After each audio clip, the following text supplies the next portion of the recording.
আসসালামু আলাইকুম।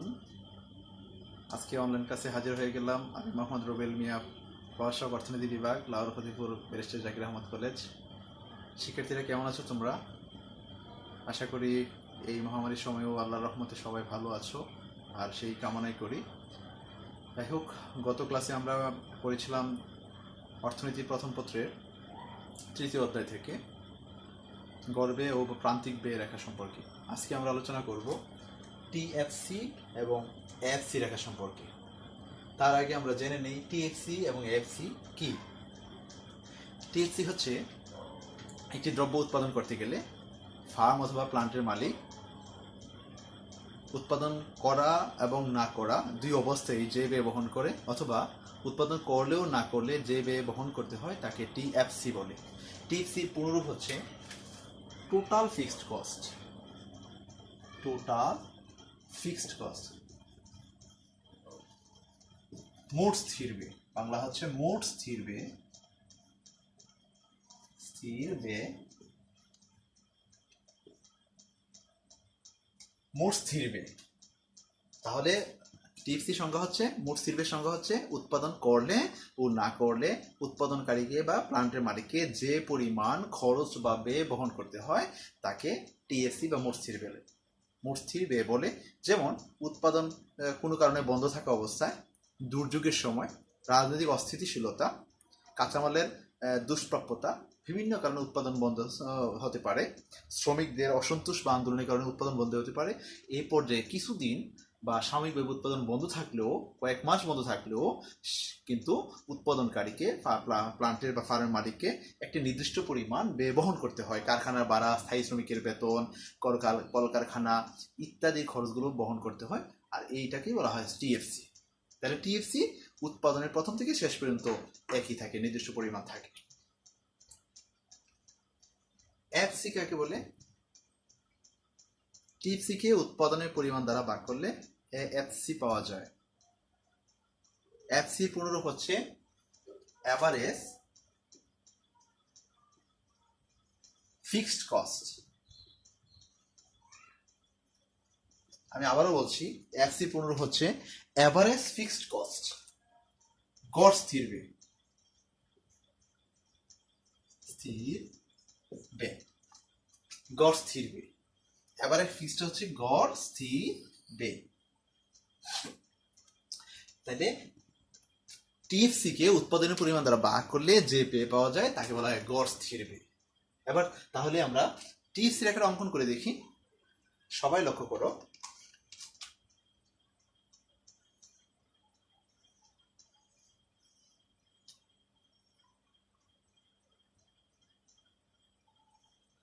কিউ উৎপাদনের পরিমাণ,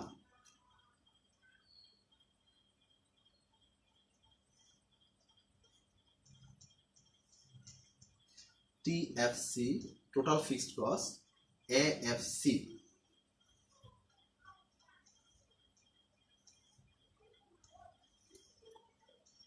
আমরা উৎপাদন 1 2 3 4 5। এবার লক্ষ্য করি, উৎপাদন যখন এক একক, তখন টিএফসি ধরো 100 টাকা বা 1 লক্ষ টাকা হতে পারে। 100, ঠিক। দ্বিতীয় একের সময় 100, অর্থাৎ প্রত্যেক ক্ষেত্রেই টিএফসি 100 হবে। প্রত্যেক ক্ষেত্রে উৎপাদনের শূন্য উৎপাদন থেকে শুরু করে সর্বোচ্চ উৎপাদন পর্যন্ত টিএফসি একই থাকে। এবার টিএফসি থেকে এফসির সূত্র কি? এফসির সূত্র হচ্ছে এএফসি ইকুয়াল টু টিএফসি বা কিউ।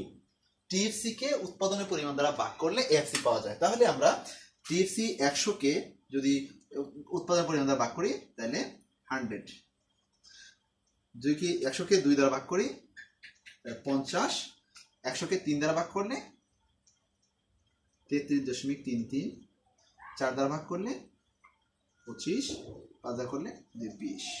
এই তাইলে টিএফসি স্থির থাকবে এবং এফসি ধীরে ধীরে হ্রাস পেতে থাকে। তাহলে এফসির একটা লক্ষণীয় টিএফসি এবং এফসি সম্পর্কের মধ্যে যে টিএফসি উৎপাদনের সকল পর্যায়ে উৎপাদন করলে এবং না করলেও একই পরিমাণ থাকবে, কিন্তু এফসি যেহেতু টিএফসি কে ভাগ করলে উৎপাদনের পরিমাণ দ্বারা ভাগ করলে এফসি পাওয়া যায়, সেহেতু এফসির পরিমাণ ধীরে ধীরে হ্রাস পেতে থাকবে।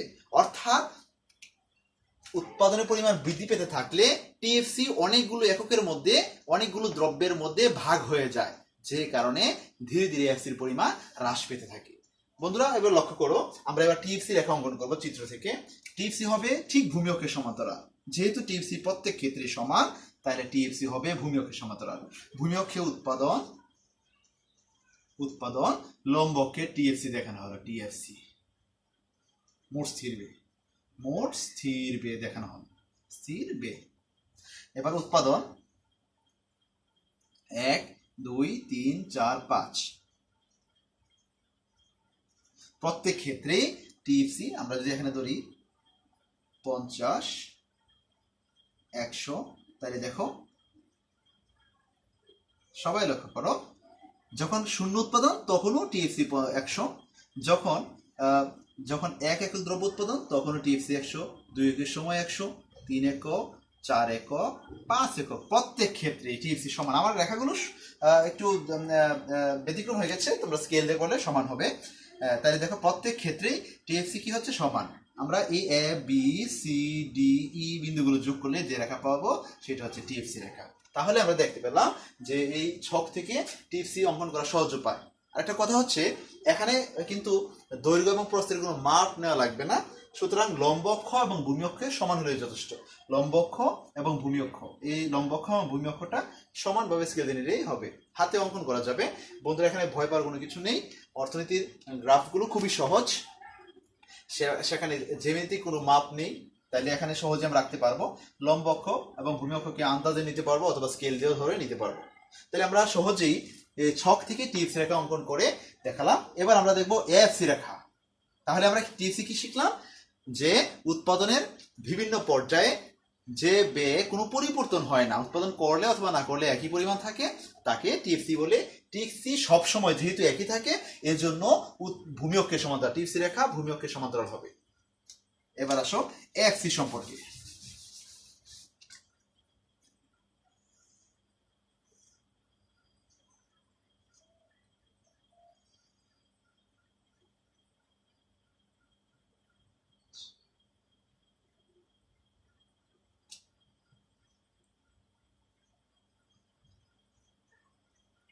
ভূমি অক্ষে উৎপাদন কিউ উৎপাদন, আর লম্ব অক্ষে হচ্ছে এএফসি। এএফসি পুরোরূপ কিন্তু মনে আছে, এভারেজ ফিক্সড কস্ট, গড় স্থির ব্যয়। আমরা জানি টিএফসি কে উৎপাদনের পরিমাণ দ্বারা ভাগ করলে গড় স্থির ব্যয় পাওয়া যায়। তাহলে আমরা যদি এবার লক্ষ্য করি,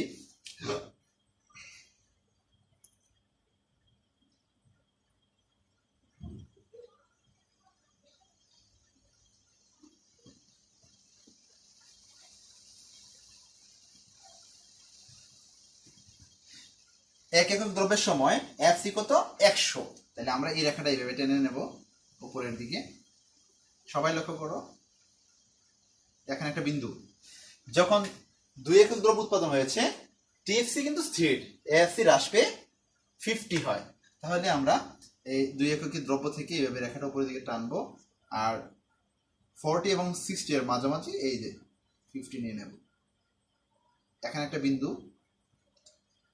তারপর যখন দ্রব্যের পরিমাণ আরো বৃদ্ধি পায়, 3 একক হয়, তখন টিএফসি হ্রাস পেয়ে টিএসসি 100ই থাকে এবং এএফসি হ্রাস পেয়ে হয় 33.33। তাইলে আমরা এভাবে নেব, 3 এককের সময় এই যে আমি মাঝামাঝি 20-40 মাঝামাঝি 30, তাহলে 33 একটু উপরে ধরবো, আন্দাজে ধরলে হবে। আমরা এখানে নিয়ে নেব 3 একক দ্রব্যের সময় 33.33, 4 একক দ্রব্যের সময় 25, 20-30 মাঝামাঝি এই যে 25।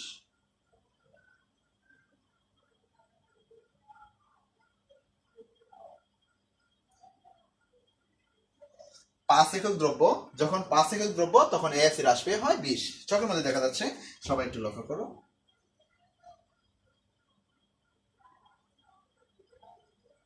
এই যে আমি 5টা বিন্দু পেয়ে ফেললাম, অর্থাৎ এফসি রেখার 5টা বিন্দু আমি নিয়ে নিলাম।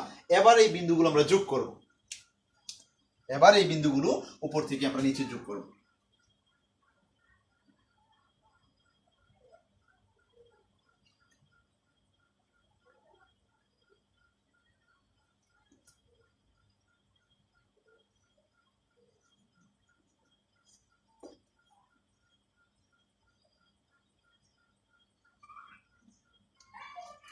সবাই লক্ষ্য করো, এফসি রেখাটা ভূমি অক্ষের দিকে বাম থেকে ডানে নিম্নগামী হয়েছে, কিন্তু কোনোদিনই ভূমি অক্ষকে স্পর্শ করেনি এফসি রেখা। কারণ উৎপাদনের পরিমাণ যখন বাড়তে থাকবে, এফসি টিএফসি তত অধিক পরিমাণ একক দ্রব্যের এককের সাথে ভাগ হয়ে যাবে, যে কারণে কোনোদিনও এফসি রেখা ভূমি অক্ষকে স্পর্শ করবে না। এই জন্য এটাকে বলা হয় সম্পরা বৃত্তাকার রেখা। এই দেখো তো সবাই আকৃতিটা সম্পরা বৃত্তের মতো ধারণ করেছে, এই জন্য এটাকে বলা হয় সম্পরা বৃত্তাকার রেখা।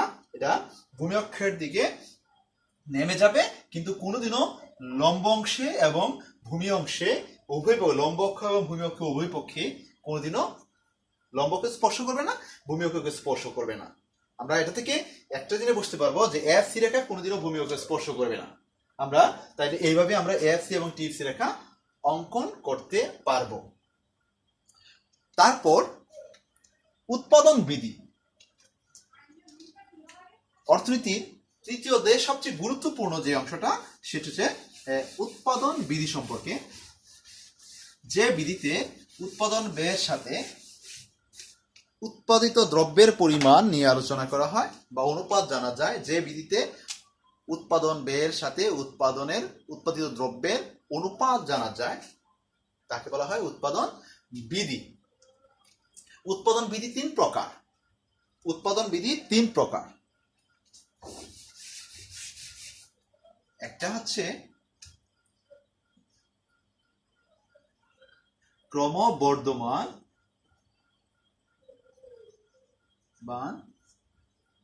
উৎপাদন বিধি,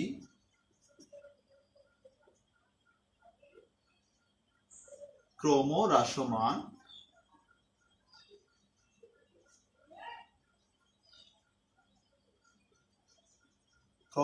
উৎপাদন বিধি,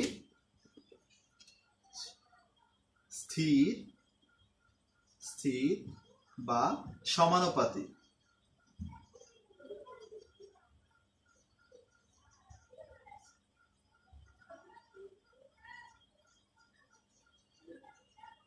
স্থির বা সমানুপাতিক উৎপাদন বিধি।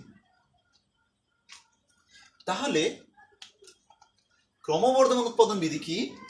ক্রমবর্ধমান উৎপাদন বিধি হচ্ছে যে হারে শ্রম ও মূলধন নিয়োগ করা হয়, জমির পরিমাণ স্থির রেখে অন্যান্য কলা কৌশলগুলো স্থির থাকবে, কিন্তু উৎপাদনের উপকরণ একটি পরিবর্তনশীল, একটি স্থির একটি পরিবর্তনশীল। ভূমির পরিমাণ স্থির রেখে উৎপাদনের 4টি উপকরণ ভূমি, শ্রম, মূলধন, সংগঠন, তার মধ্যে ভূমি পরিমাণ স্থির রেখে যে হারে শ্রম মূলধন নিয়োগ করা হবে, উৎপাদন যদি সে হার অপেক্ষা বেশি হয়, অর্থাৎ যে হারে শ্রম মূলধন নিয়োগ করা হয় তার চেয়েও বেশি হারে উৎপাদন বৃদ্ধি পায়, তাকে বলা হয় ক্রমবর্ধমান উৎপাদন বিধি। 2 নম্বর হচ্ছে ক্রমহ্রাসমান উৎপাদন বিধি। কি?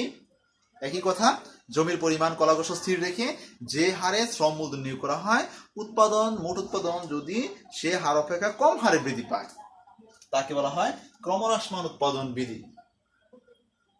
যে হারে শ্রম মূলধন নিয়োগ করা হয়, উৎপাদন যদি সে হার অপেক্ষা কম হারে বৃদ্ধি পায়, তাকে বলা হয় ক্রমহ্রাসমান উৎপাদন বিধি। 3 নম্বর হচ্ছে স্থির বা সমানুপাতিক উৎপাদন বিধি। স্থির বা সমানুপাতিক, যে হারে শ্রম ও মূলধন নিয়োগ করা হয়, উৎপাদন যদি সে হারে বৃদ্ধি পায়, তাকে বলা হয় স্থির বা সমানুপাতিক উৎপাদন বিধি। যে হারে শ্রম বা মূলধন নিয়োগ করা হয়, উৎপাদন যদি সে হারে বৃদ্ধি পায়, তাকে বলা হয় সমানুপাতিক উৎপাদন বিধি। একটু লক্ষ্য করলে সবাই বুঝতে পারবে। জমির পরিমাণ স্থির রেখে, সবাই একটু খেয়াল করলে বুঝতে পারবে। এখানে আছে জমির পরিমাণ,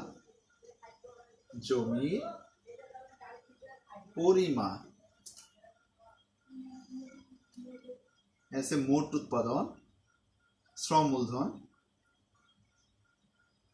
শ্রম ও মূলধন। শিক্ষার্থীরা লক্ষ্য করো, শ্রম মূলধন, মোট উৎপাদন, এটা বলা হয় টিপি, প্রান্তিক উৎপাদন,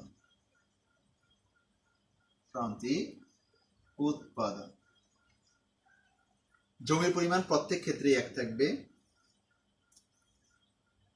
যদি আমরা 1 একর ধরি, 1 একর, প্রত্যেক ক্ষেত্রে 1 একর হবে, 1 একর 1 একর।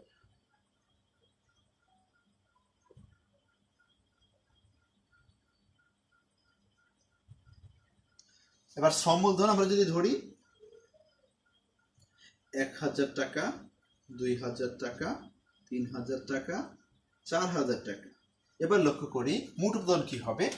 আমরা ক্রমবর্ধমান উৎপাদন বিধি দেখাচ্ছি। মোট উৎপাদন যদি প্রথম পর্যায়ে মোট উৎপাদন 4 মণ হয়, ধর 4 মণ বা 4 টনও হতে পারে, 4 মণ সহজে বোঝানোর জন্য 4 মণ দিয়ে হিসাব করলাম। দ্বিতীয় এককে হবে মোট উৎপাদন 10 মণ। আমরা লক্ষ্য করছি যে হারে 1000 টাকা শ্রম মূলধন নিয়োগ করাতে 4 মণ উৎপাদন হয়েছে, মোট উৎপাদন 2000 টাকা শ্রম মূলধন নিয়োগ করাতে উৎপাদন হয়েছে কত? 10, তার মানে দ্বিগুণ হারে।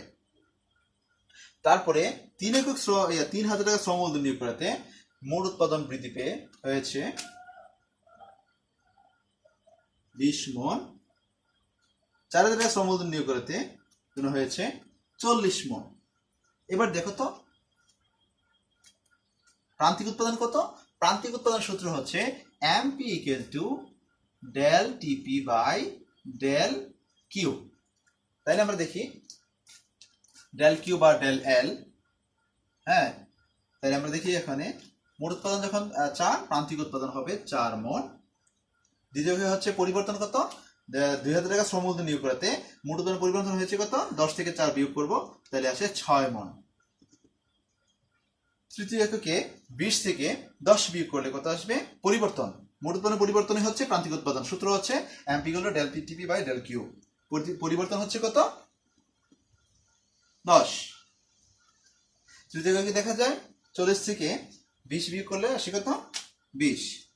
তাইলে আমরা মোট উৎপাদনও পেলাম, প্রান্তিক উৎপাদন পেলাম।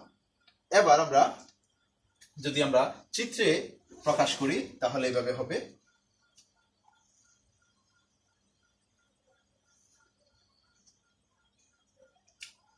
এদের হচ্ছে লেবার অ্যান্ড ক্যাপিটাল, এদের হচ্ছে টিপি, টোটাল উৎপাদন দেখানো হবে। তাহলে সবাই লক্ষ্য করো,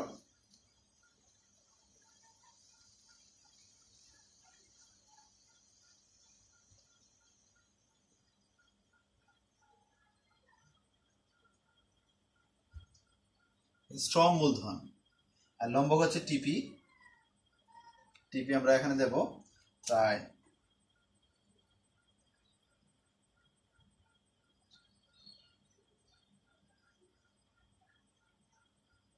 40। প্রথম 1000 টাকা শ্রম মূলধন নিয়োগ করাতে উৎপাদন হয়েছে 4 মণ। আমরা এখন 10 থেকে ভাগ করব 5 এর একটু নিচে 4 নেব এখান থেকে। 4 মণ, একটা বিন্দু করলাম, 4 মণ, এখানে 4 মণ। 2000 টাকা শ্রম মূলধন নিয়োগ করাতে মোট উৎপাদন হয় 10 মণ, বৃদ্ধি পেয়ে 10 মণ হয়। আমরা 10 মণ দেখাবো।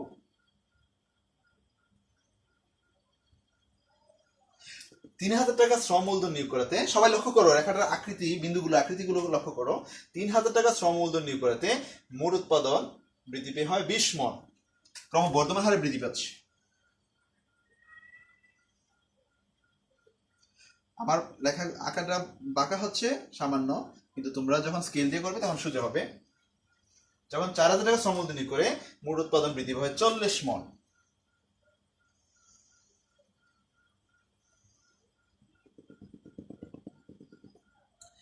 এবার এই বিন্দুগুলো যোগ করলে যে রেখা পাওয়া যাবে সেটা হচ্ছে টিপি রেখা, টোটাল উৎপাদন। একদম সহজ, সবাই খেয়াল করো।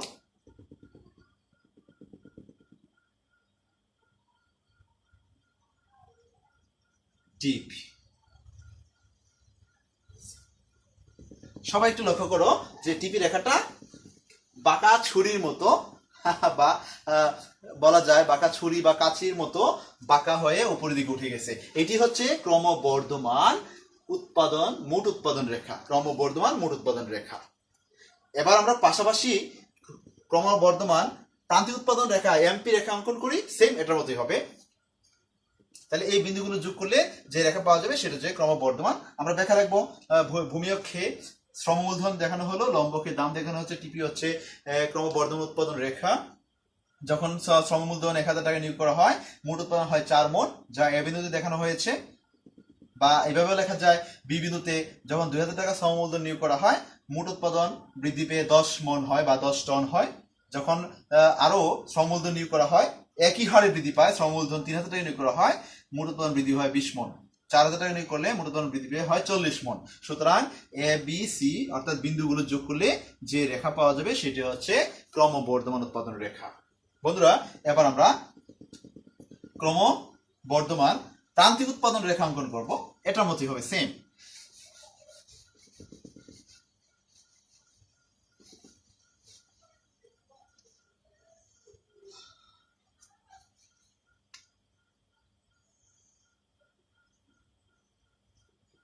প্রান্তিক উৎপাদন রেখা, তাহলে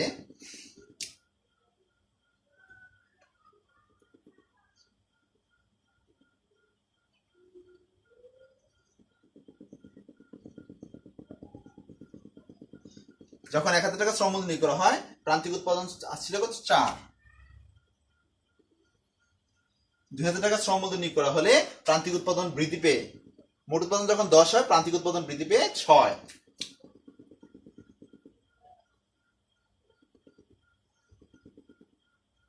3000 টাকা শ্রমমূলধন নিয়োগ করতে প্রান্তিক উৎপাদন হয় 10 মণ বা 10 টন।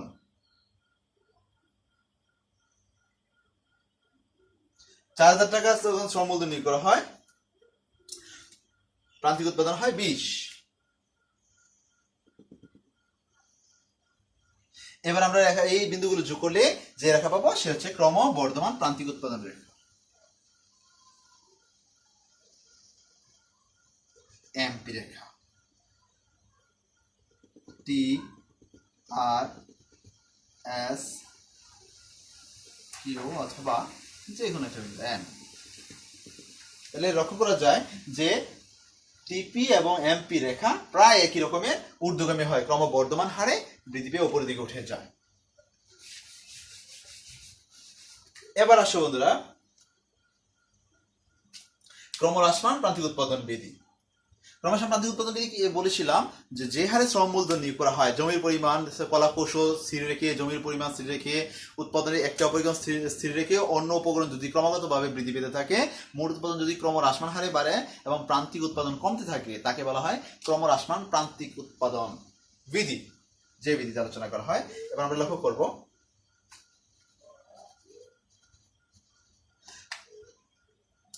যখন 1000 টাকা শ্রমমূলধন নিয়োগ করা হয়, মোট উৎপাদন 10 মণ অথবা টন হতে পারে। 2000 টাকা শ্রমমূলধন নিয়োগ করা হলে 20 মণ না হয়ে যদি 18 মণ হয় মোট উৎপাদন।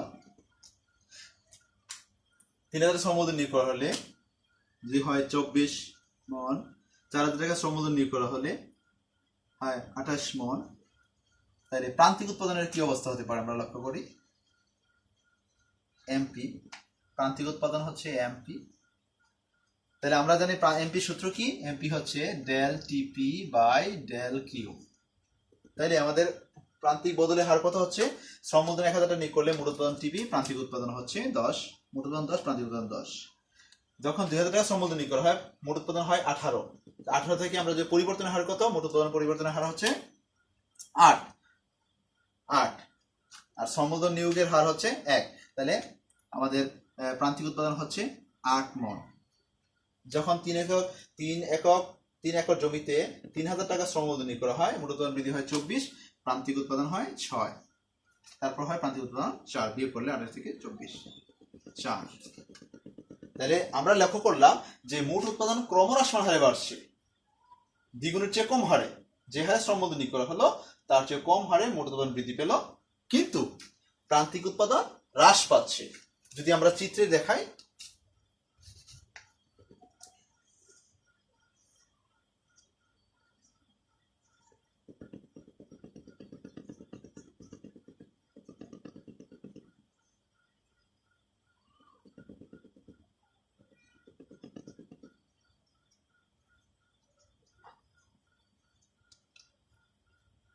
আমরা যদি চিত্রে দেখাই তাহলে কি হয় একটু খেয়াল করো সবাই। সরি, আমি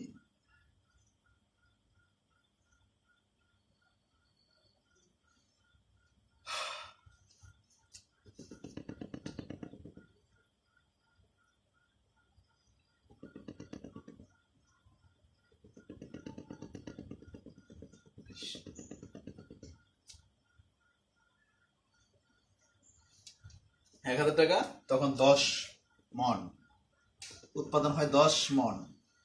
আমরা এখানে একটা বিন্দু দেব 10 মণ। 2000 টাকা শ্রম মূলধনী করলে মোট উৎপাদন হয় 18 মণ। 3000 টাকা শ্রম মূলধনী করা হলে হয় 24 মণ। স্কেচে নিলে আরো সুন্দর হয়ে যাবে তোমাদের। 4000 টাকা শ্রম মূলধনী করলে হয় 28 মণ।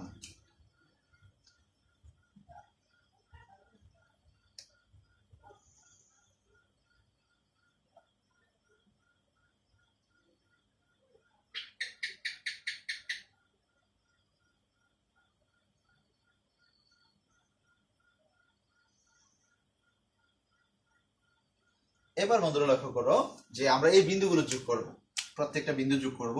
তাহলে যোগ করলে যে রেখাটা পাবো সেটা হচ্ছে টিপি রেখা। দেখো সবাই, টিপি টিপি রেখাটা কি হলো, একটু বাঁকানো হলো। কেন? যে হারে শ্রম মূলধনী নিয়োগ করা হয়েছে মোট উৎপাদন তার চেয়ে কম হারে বৃদ্ধি পেয়েছে, এর জন্য টিপি রেখাটা হবে এভাবে বাঁকানো। এ বি সি ডি বিন্দুগুলো যোগ করলে যে রেখাটা পাওয়া যাবে সেটা হচ্ছে টিপি রেখা। এবার আমরা এমপি আঁকবো। আমরা লক্ষ্য করলাম যে এমপি ধীরে ধীরে হ্রাস পাচ্ছে। আমরা এমপি রেখা আঁকবো খুব সহজেই।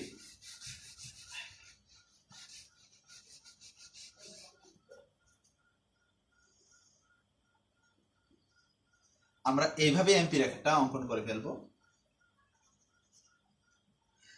তাহলে কি হলো, যখন 1000 টাকা শ্রম মূলধনী নিয়োগ করা হয় প্রান্তিক উৎপাদন হয় 10 মণ। 10 মণ সহজ হয়ে যাবে যদি এইভাবে অঙ্কন করি। 2000 টাকা তখন 8 মণ। 3000 টাকা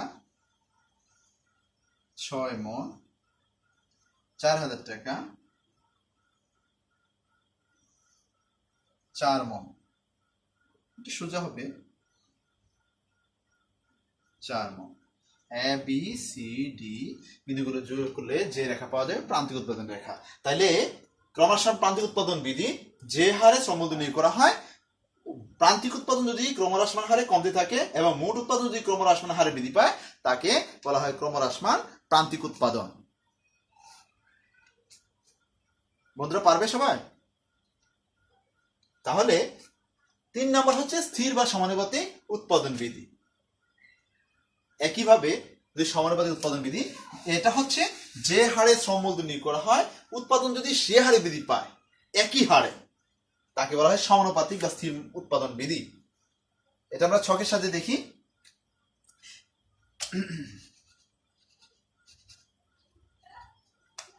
শ্রম মূলধন 1000 টাকা নিয়োগ করলে মোট উৎপাদন 10 মণ। 2000 নিয়োগ করলে হবে 20 মণ, একই হারে বাড়বে। 3000 টাকা নিয়োগ করলে 30 মণ। 4000 টাকা নিয়োগ করলে 40 মণ। এবার লক্ষ্য করি প্রান্তিক উৎপাদন কি হবে। আমরা জানি প্রান্তিক উৎপাদনের সংজ্ঞা হচ্ছে মোট উৎপাদনের পরিবর্তন ভাগ মোট নিয়োগের পরিবর্তন বা উপকরণের পরিবর্তন। তাইলে মোট উৎপাদনের যদি হয় 10, প্রান্তিক উৎপাদন হবে 10 মণ। পরিবর্তনের হার কত হলো? 20 থেকে 10 বাদ দিলে 10 মণ। 30 থেকে 20 বাদ দিলে 10 মণ। 40 থেকে 30 বাদ দিলে 10 মণ। প্রত্যেক ক্ষেত্রে প্রান্তিক উৎপাদন সমান। এই রেখাটা আরো সহজ। তাহলে মোট উৎপাদন দেখো যে হারে শ্রম মূলধনী নিয়োগ করা হয়েছে মোট উৎপাদন একই হারে বৃদ্ধি পেয়েছে। তাহলে মোট উৎপাদন হবে 45 ডিগ্রি লাইন। এই টিপি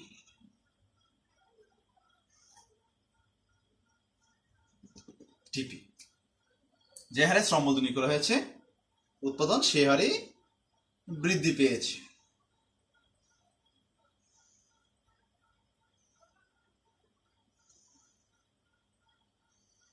বন্ধুরা সবাই লক্ষ্য করো, যে হারে শ্রম মূলধন নিয়োগ করা হয়েছে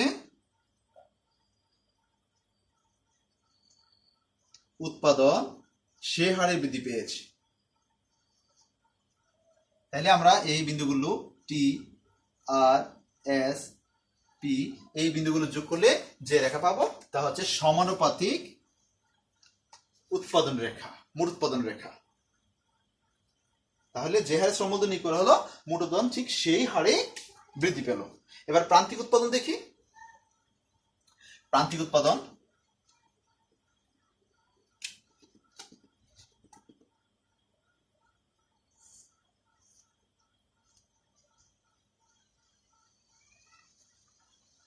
যেহেতু উৎপাদনের প্রত্যেক ক্ষেত্রে প্রান্তিক উৎপাদন সমান, যেহেতু প্রত্যেক ক্ষেত্রে প্রান্তিক উৎপাদন সমান, প্রান্তিক উৎপাদন রেখা হবে ভূমি অক্ষের সমান্তরাল। এম 1000 টাকা শ্রম মূলধন নিয়োগ করাতে প্রান্তিক উৎপাদন হয় 10 মণ, 2000 টাকা 10 মণ, 3000 টাকা 10 মণ, 4000 টাকা 10 মণ। তার মানে প্রত্যেক ক্ষেত্রে 10 মণ।